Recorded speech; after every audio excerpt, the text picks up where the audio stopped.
저는 공간이라는 게 이렇게 생각을 합니다. 사과가 있는데 그 사과 자체로는 완성이 되지 않고 그 사용하는 예술가 아니면 사용하는 유저가 어떻게 먹냐에 따라서 그 형태가 만들어진다고 생각을 합니다. 저희도 이제 예술 공간을 디자인하면은 꼭 한 10% 정도는 여유분을 남겨놔요. 왜냐면 꼭 다르게 쓰시더라고요. 이게 쓰는 걸 보니까 무용하시는 분들 되게 이상하게 쓰시더라고요. 여기가 응당 무대라고 생각을 하잖아요. 근데 뒤로 쓰시더라고요, 무대를.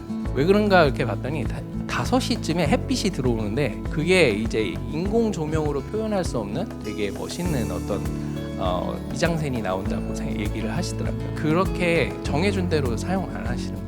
어떤 부분에서는 저는 그런 것들을 이제 포함해서 프로그램이라는 이름으로 좀 얘기를 하고 싶습니다. 유저들이 생각하는 그런 이야기들을 잘 이렇게 정리를 하면 프로그램이 될 수 있는데 그런 프로그램들이 이렇게 깎아먹는 거죠. 그래서 공간을 어떤 완성한다고 볼 수 있지 않을까라는 생각이 듭니다. 물론 일반 건물들도 이제 그런 프로그램 개념들이 있는데 우리 예술가가 생각하는 공간의 이제 프로그램이라는 게 항상 정해진 건 아니고 그리고 이게 가변적일 수도 있다라는 생각이 좀 들긴 하더라고요.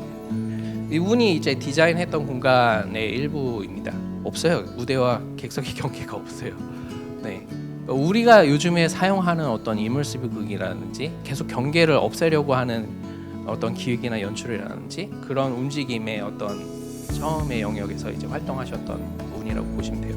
그분이 했던 얘기 중에 되게 재미있는 비어 있는 공간이 이제 맨몸의 어떤 배우 무대라고 얘기를 했을 때 걸어 다니는 사람은 배우고 그리고 그걸 보는 사람은 관객일 수 있는데 관객이 움직이면 배우가 될 수도 있죠. 그러니까 이제 이머시브 극에서 우리가 자꾸 이렇게 보면은 가만히 있다가 갑자기 일어나는 사람 있잖아요. 그러면 사실 약속된 얘기지만 여기서 만약에 어떤 분이 전화를 받게 되면 그분이 배우가 될 수도 있는 거죠. 무대와 객석의 경계보다도 우리가 이 어셈블리 안에서 어떤 역할을 하느냐 그리고 어떻게 연출하느냐에 따라서 객석과 무대의 경계는 바뀔 수도 있다라는 걸로 저는 이해를 하고 있습니다.